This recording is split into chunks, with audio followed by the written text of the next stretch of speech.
right now, on to the point. Mr. Campbell takes full accountability for his actions. Alleged co-conspirators in a fraud case involving Governor Newsom's former chief of staff appear in federal court. How it's raising questions about trust in California politics. A medical helicopter crash claims the life of a beloved longtime nurse. Tonight, the community gathers to honor and remember Susie Smith.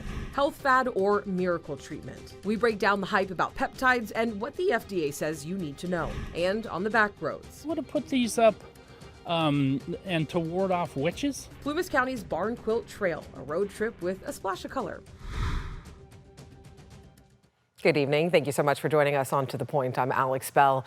The two men accused of co-conspiring with Governor Newsom's former chief of staff to steal money appeared in federal court today. Prosecutors accused them of siphoning funds from a dormant campaign account belonging to former U.S. Health and Human Services Secretary Javier Becerra. ABC 10's Becca Habegger joins us live in studio. And Becca, both men have now entered into plea agreements, right? Yeah, Alex, that's right. And to be clear, neither Newsom nor Becerra are accused in any wrongdoing in this case. Now, I was inside the federal courtroom today where cameras are not allowed, so we'll start by showing you what happened outside the courthouse. Any comment on how this erodes the public's trust in the workings of government? Lobbyist Greg Campbell is one of two alleged co-conspirators named in the indictment of Dana Williamson. She's the former chief of staff to Governor Gavin Newsom. She, Campbell, and Sean McCluskey, he's the former chief of staff for then U.S. Health and Human Services Secretary Javier Becerra, are accused of conspiring in a scheme to steal approximately $225,000 from a dormant campaign account of Becerra's. A fourth co-conspirator, Alexis Podesta, is not charged in the case, and her attorney says she was unaware the payments in the case were fraudulent and is cooperating with investigators. In federal court Friday, Campbell and McCluskey pleaded not guilty for now, but their attorneys told the judge they plan on changing their pleas to guilty at a future court date per a plea agreement each made with federal prosecutors. Both men face a charge of conspiracy to commit bank fraud and wire fraud. Campbell faces an additional charge of conspiracy to defraud the United States and to commit offenses against the United States. Does Sarah know anything about any of this? McCluskey and his attorney declined to comment Friday. Comment on how these allegations erode the Here's what Campbell's attorney said to journalists after court. I know Greg Campbell to be an honorable former public servant, a respected and positive member of the community. Mr. Campbell takes full accountability for his actions and is cooperating fully with the legal process. As for what this could mean for future politics, I don't blame anybody for being even more frustrated than they already are. Rich Eisen, a political insider and editor-in-chief of Capital Weekly, says allegations of high-ranking political aides and lobbyists stealing money from a campaign account erodes the public's trust in the political process.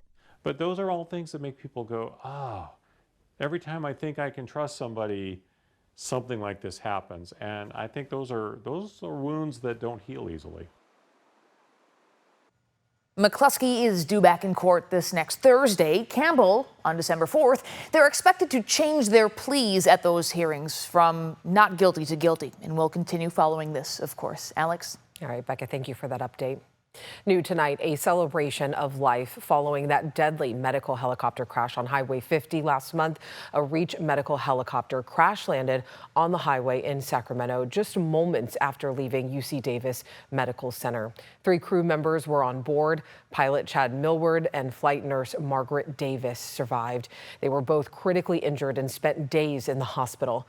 Flight nurse Susie Smith was also on board, but died days after the crash.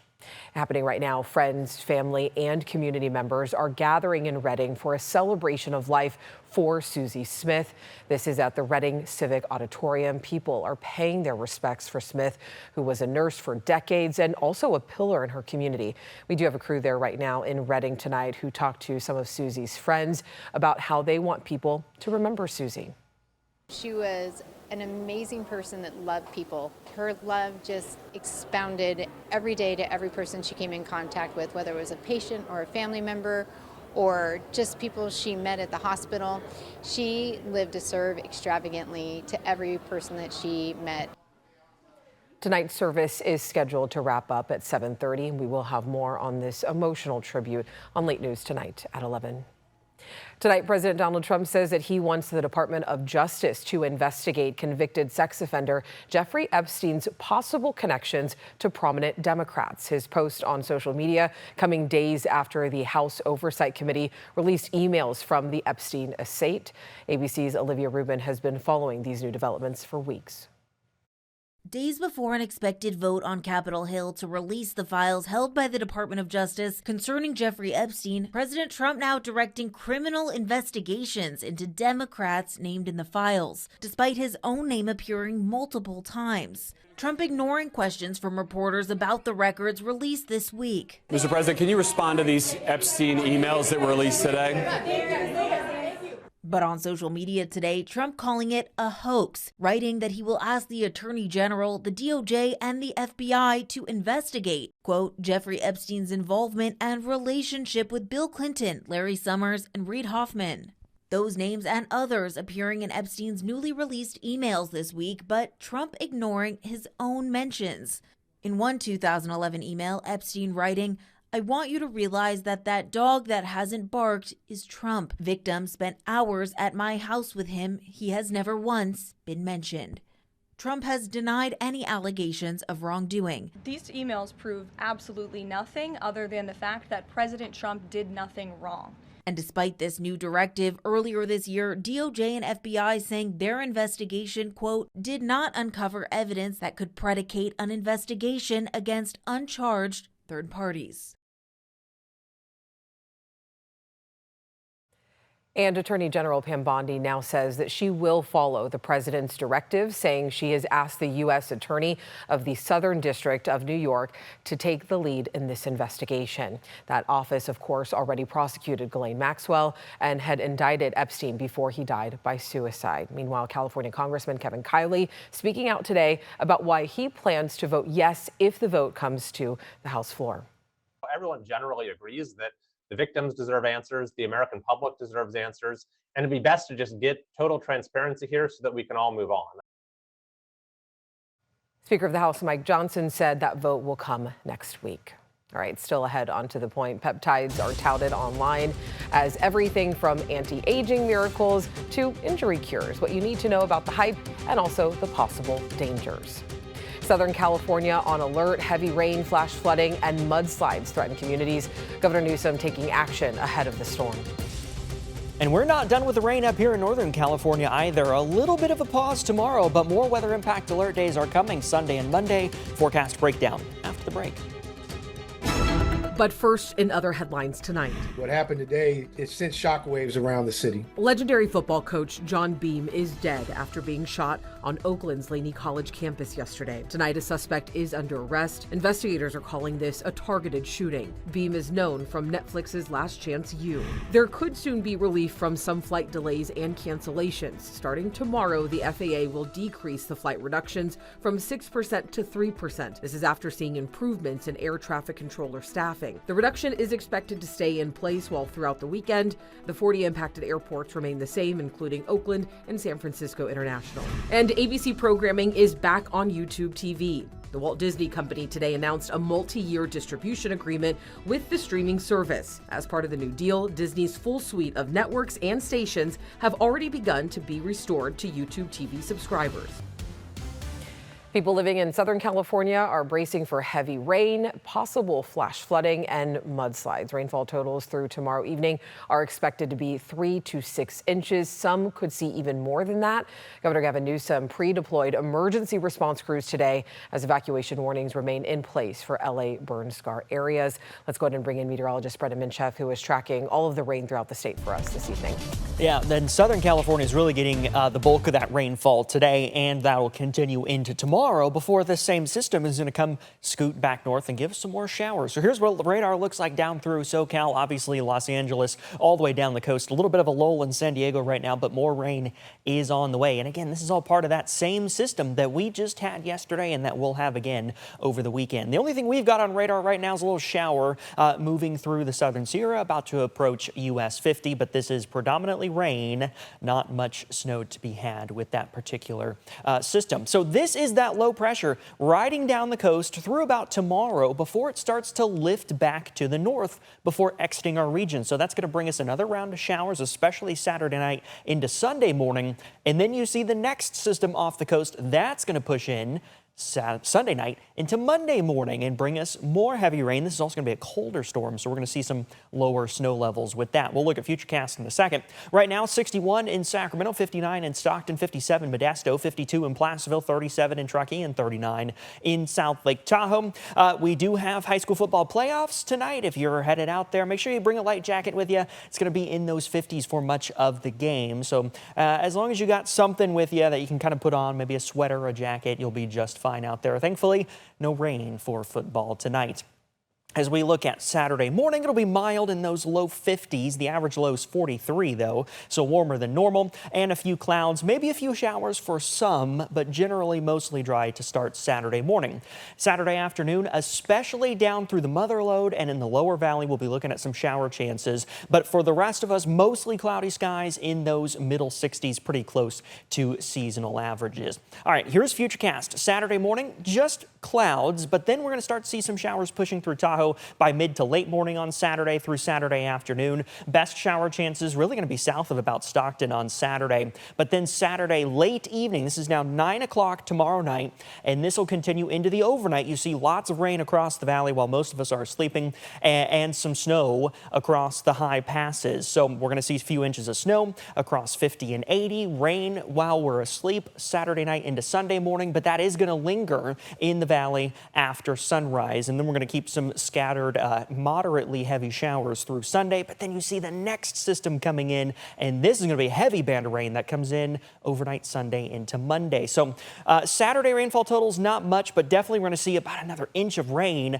especially during the overnight period Saturday into Sunday morning. And of course, there's more on the way on Monday. The other thing is we're going to see some breezy winds at first out of the north on Saturday through the early afternoon, but then it's going to shift and become southerly, a pretty strong onshore wind through Sunday morning. So next 10 days, we do have another weather impact alert coming Sunday and Monday. Temperatures will continue to stay in the 60s as the storm door is wide open. Still ahead, peptides are trending online, but many of the ones promised to heal or reverse aging are illegal. We break down the hype and the risks. And on the back roads tonight, we head to rural Northern California for a colorful tour of some unique artwork. Welcome back in. Unapproved peptide drugs have become a trendy new hack among wellness influencers, fitness coaches, and even celebrities. Pitched as a way to build muscle, shed pounds, and look younger. But many of the products have never been extensively studied in humans, raising concerns that they could cause dangerous side effects. Here's a closer look at the science, the hype, and the potential risks surrounding this wellness trend. Within the human body, peptides are short chains of amino acids that perform essential functions. Insulin, for example, controls blood sugar levels and helps break down foods into energy. Likewise, the popular GLP-1 drugs, short for glucagon-like peptides, are based on a hormone found in the intestines that helps regulate blood sugar. While the Food and Drug Administration approve of both substances as drugs, there are many more peptides that have never been approved as safe and effective. What we need to understand is that science is moving very, very fast. And there is an importance to understand the difference between clinical innovation and hype. Wellness gurus and influencers are driving interest in using obscure peptides for unsubstantiated uses like healing injuries, improving complexion, and even extending life. Some peptides in this group were banned by sports regulators as doping substances. I think peptides are popular right now because we are the aging generation and we are looking for alternatives to modern day medicine. But there's a lot of other things in the universe that the earth supplies that we could be enhancing on and incorporating in, and our bodies will receive it better. It's important to note that unproven peptides promoted online could technically be illegal to sell. Any substance that is injected to produce a health benefit or prevent a medical condition is classified as a drug, which cannot be sold without FDA approval. And some companies market their peptides as dietary supplements, particularly those sold as pills, gummies, or powders. While dietary supplements are less tightly regulated than drugs, the FDA still requires them to only contain ingredients found on a list of approved substances. So make sure you look out for that. All right, let's turn now to the opioid crisis. A federal bankruptcy judge today said that he will approve OxyContin maker Purdue Pharma's latest deal to settle thousands of lawsuits over the toll of opioids. That includes money for thousands of victims of the epidemic. The deal would require members of the Sackler family who own the company to contribute up to $7 billion and also give up ownership. Coming up, a road trip through rural Northern California where the fall colors aren't just on the trees.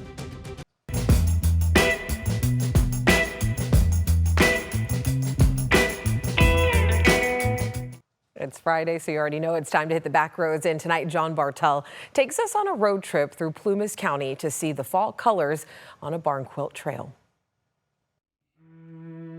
If you've never been to Plumas County before, you're missing out. This rural part of Northern California has a lot to offer. It's rich in natural beauty and small-town charm. Oh, and it also has a lot of old barns with these eye-catching designs on them. What is this thing? So this is a full-size 8-foot barn quilt. Barn quilt? Yeah. What is a barn quilt? We painted these barn quilts as a tourism project, and they came from Amish country in the East Coast, Pennsylvania, Ohio. There's about 100 barn quilts scattered all across Plumas County, and Jeff Titcomb helped paint and install a majority of them. I had painted several in the Indian Valley that were out of the barn quilts of the Civil War. So the history goes back to where they were actually doing barn quilts then. The best way to see and learn about this unique artwork is by driving along the Barn Quilt Trail, which takes you on a loop through Plumas County's farmland. And the best time to do it, in my opinion, is in the fall. This time of year it's really beautiful because of the fall colors, and obviously we have a lot of fall color. The 4 seasons here are really spectacular. The town of Quincy is a great place to start the Barn Quilt Trail. The fall colors are really popping along Main Street and by the courthouse and church. Over by the sawmill, you'll find some barn quilts at the fairground, some big and some small.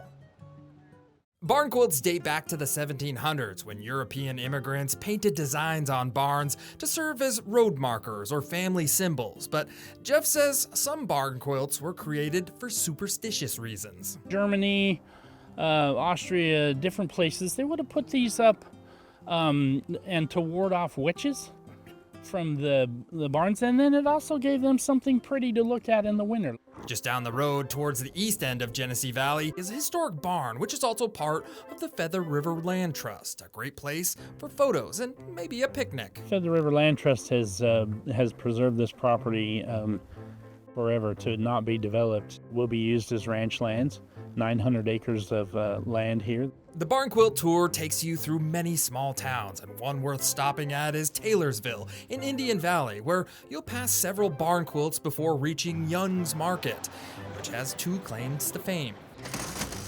First being inside Young's Market, you'll find California's oldest working cash register, built in 1914. And the second one is on Main Street. Clint Eastwood is a fugitive hunter in pink Cadillac. They filmed the Pink Cadillac here with Clint Eastwood and Bernadette Peters, right here in front of the Young's Market. Unique, beautiful, and historic, barn quilts are a rural tradition that reflects the expression of farming communities. And when you set that up with a backdrop of fall colors, it gives travelers an excuse to explore Plumas County. Checking out the fall colors on the Barn Quilt Tour in Plumas County. I'm John Bartel. Hope to see you on the back roads. And we have a special edition of Bartel's Back Roads for Native American Heritage Month. John Bartel explores the vibrant colors and landscapes of California's native tribes. Watch California Tribes anytime on the ABC 10 Plus TV streaming app. As always, thank you so much for watching and for always inviting us into your home. If you have something you think me and the team should be looking into, you can always email us at tothepoint@abc10.com. And don't forget, you can download the free ABC 10 Plus TV streaming app straight to your TV to catch up on any news that you might have missed this weekend.